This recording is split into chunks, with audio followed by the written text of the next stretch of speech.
El español es uno de los idiomas más aprendidos del mundo.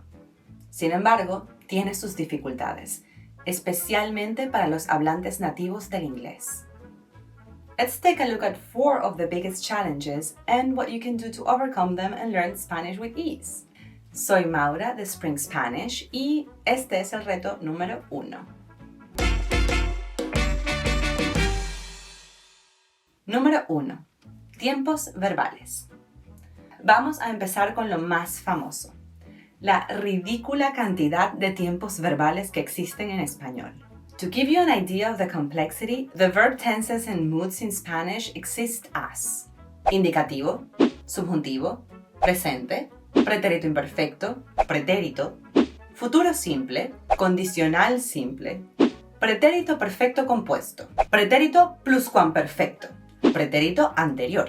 Confused yet? The important thing to remember is that not even we use all of them all the time. In fact, there are several that we rarely use.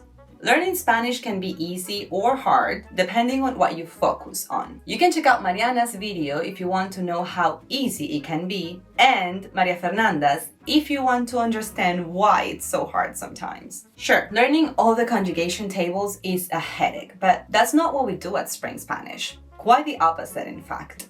Mi idea es ayudarte a navegar estos tiempos sabiendo qué priorizar y qué no.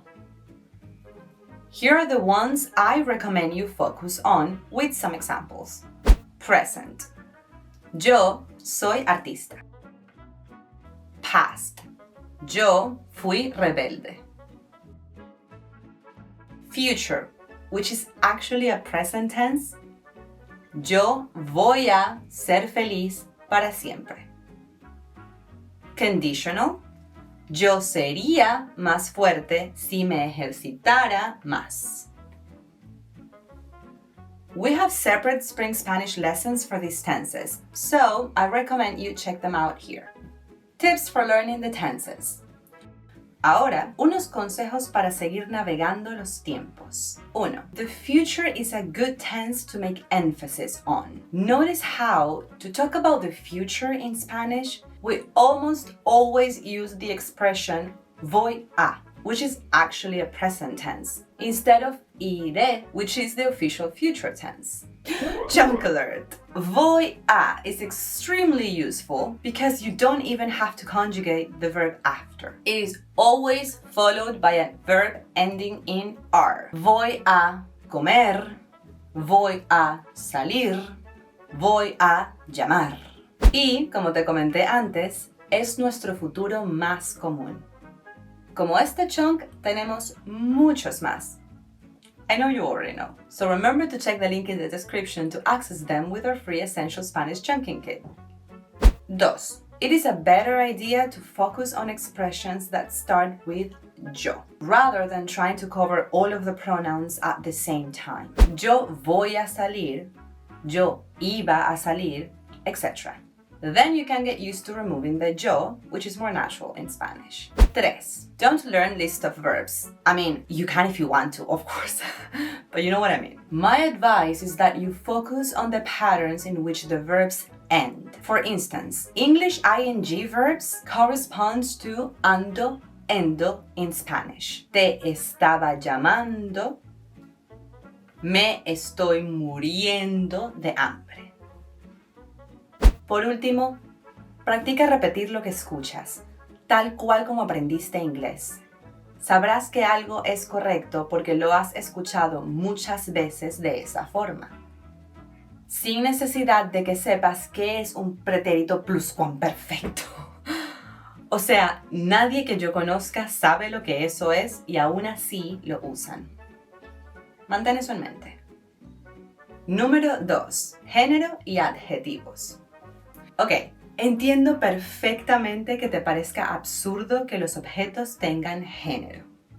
Therefore, do not try to find logic in it. It is absolutely arbitrary.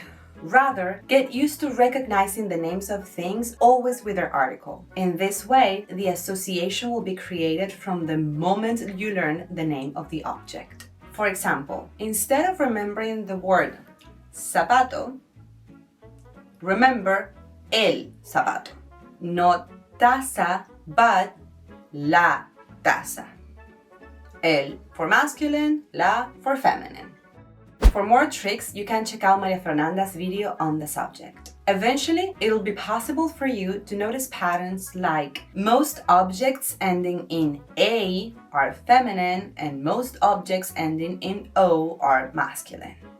El carro, la casa, el perro, la puerta. La mano y el día son las excepciones más comunes.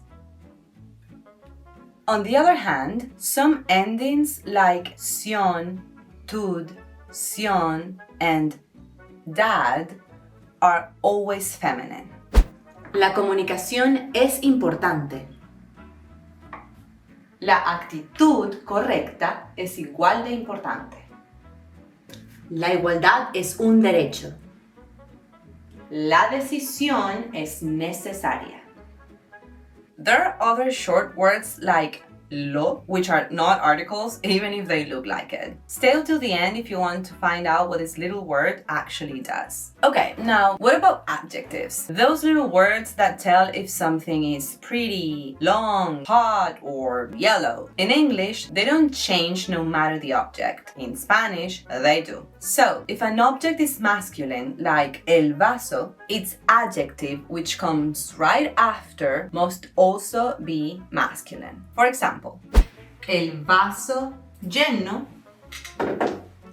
la taza llena, la silla amarilla, el cojín amarillo, la chaqueta negra, el boli negro. Todo esto tiene excepciones, pero mientras más chunks como estos uses, más podrás toparte con las excepciones de forma natural y registrarlas como nuevos chunks. Número 3. Ser y estar. Turning the verb to be into two verbs in Spanish doesn't have to be unpleasant, I promise you. Let's go through several chunks together so you can split these two concepts in your head. The biggest division starts with the idea of location. Ask yourself, am I talking about location? As in, estoy en casa, el gato está en la cama, Margarita está en Venezuela. If the answer is yes, then use estar. The next question would be, am I talking about a temporary or permanent condition? Está lloviendo mucho y por eso estoy molesta, pero estamos bien afortunadamente. These are examples of temporal conditions and they are also expressed with estar. Now, all of the following are considered permanent conditions and they are expressed with ser. La muralla china es súper lejos. Ana de Armas es de Cuba. El mueble es de madera. Él es mi primo. Therefore, everything that falls under the same categories as these chunks will answer to the same rule. Nationalities go with ser, emotions with estar, and so on. Note that estar has fewer uses than ser. For deeper insights, you can check Mariana's video on ser y estar here. Número 4. Pronombres preposicionales. Admito que el título de esta sección da miedo. Me da miedo hasta a mí. Pero lo vamos a desmitificar ya.